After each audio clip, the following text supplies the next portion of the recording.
Bremen pictures வழங்கும் மணலரசு தயாரிப்பில் சாம் CS இசையில் சூர்யா சேதுபதி நடிக்கும் ஃபீனிக்ஸ் ஜூலை 4 முதல்.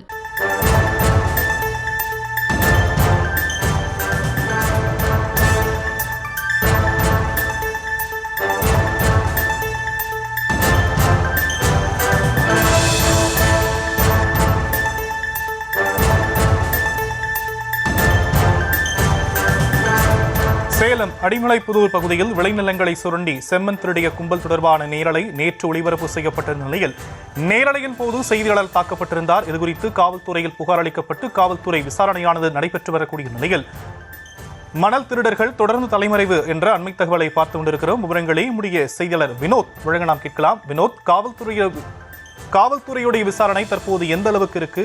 மேலும் விவரம். சேலம் மாநகர் வீராணம் அடுத்துள்ள அடிமலைப்புதூர் பகுதியில் விவசாய நிலங்களிலிருந்து செம்மண்ணை திருடி விற்பனை செய்வதாக நியூஸ் தமிழ் தொலைக்காட்சிக்கு தகவல் கிடைத்தது. இந்த தகவலை அடுத்து அந்த பகுதிக்கு சென்று அங்கு நடைபெறக்கூடிய மணல் கொள்ளையை நேரலையில் வழங்கிக் கொண்டிருந்த போது செய்தியாளர் சிலம்பரசன், ஒளிப்பதிவாளர் நேதாஜி உள்ளிட்டோர் தாக்கப்பட்டனர். குறிப்பாக இந்த தாக்குதல் நடத்திய ரவுடி கும்பல் மீது நேற்று இரவே சேலம் மாநகர் வீராணம் காவல் எல்லைக்கு உட்பட்ட பகுதியில் வழக்கு பதிவு செய்யப்பட்டு தற்போது அவர்கள் தீவிரமாக தேடி வருகிறார்கள்.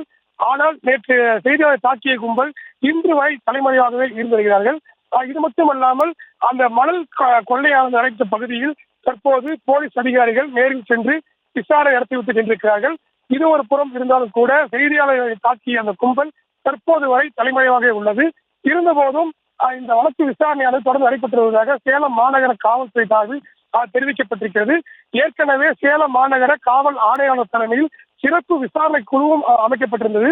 அந்த விசாரணை குழுவில் இடம்பெற்றக்கூடிய அதிகாரிகள் தான் தற்போது இந்த விசாரணையை தொடர்ந்து நடத்தி வருகிறார்கள்.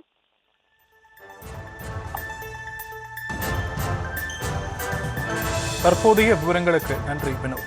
பிரேமன் பிக்சர்ஸ் வழங்கும் மணலரசு தயாரிப்பில் சாம் சிஎஸ் இசையில் சூர்யா சேதுபதி நடிக்கும் ஃபீனிக்ஸ் ஜூலை 4 முதல்.